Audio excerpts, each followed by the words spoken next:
Market has been blamed for the collapse of Kenya's textile industry in Kenya. Back in 1970, the industry employed 500,000 Kenyans, which has now reduced. Cheap, trendy second-hand clothes have overtaken the business. In this week's episode of Women in Business, Wangui Waititu narrates her journey since she started selling Mitumba in 2005. Here now is Julia Wino.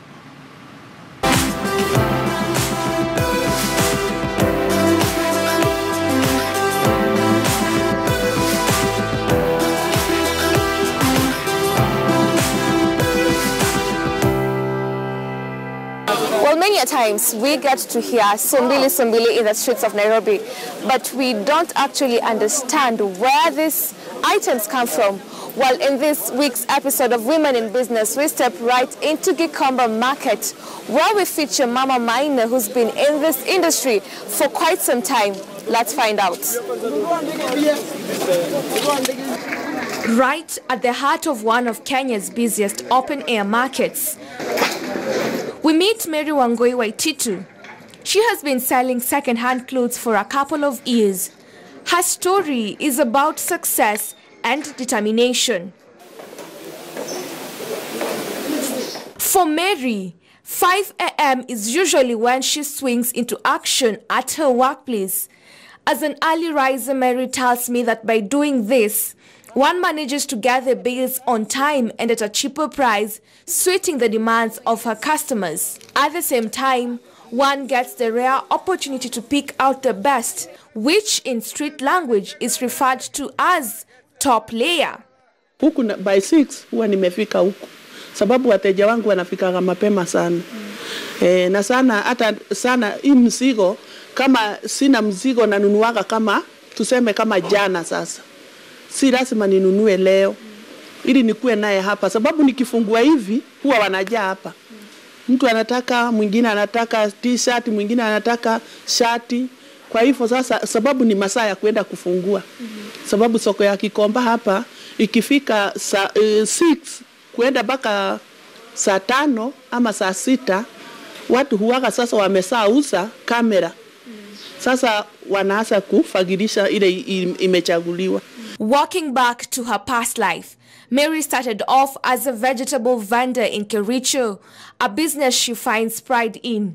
Together with her husband, a cereal trader, the venture has helped them raise their 5 children. Nilitoka upande wa Kericho, mahali kunaitwa Koru. Huku tukatoka huko na vita ya 1992. Tukaja tukasurvive hapa Mathare 93, nikaanza kuuza skuma. Sasa nilipoanza nikaona niko na pesa kidogo kama 40,000. Nikaja huku nikaanza kununua tumizigo tuwili tutatu, na mzee pia alikuwa anauza cereal kidogo kidogo huko Mathare. Sasa ndio akaanza tukaona hii business ya Mitumba si mbaya sana. The good memories of a Mitumba business drags her back to 1992 when her family was forced to relocate to Nairobi. An emotional Mary says, sababu kama ningesema nimekosa boma, sina makao, sasa siningesema mimi ni mtu useless. Ni kweli. Lakini sasa mimi nilijitahidi, nikaanguka chini sana, nikaasia skuma. Hiyo skuma sikuwa nikiuza nikiwa huko. Nilikuwa niko na shamba kubwa, nililima, nilikuwa na boma.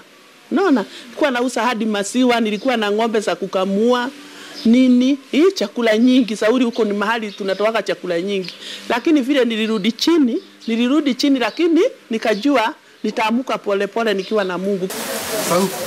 She secured a loan of 100,000 to build her business. Years later, 3 of her children have now followed in her footsteps, setting up shops right in Gikomba. Ni biashara imetusaidia kama familia, imenisaidia kuweza kusimamisha familia yangu ambaye nimesomesha watoto naye, na ambaye bado inatusaidia kujiendesha kimaisha. During their school holidays, Mary taught them how to go around the business as she encouraged them to concentrate on their studies. Waine wamemaliza shule, na katika hawa 4 moja 3 wao wako hapa kwa hii business.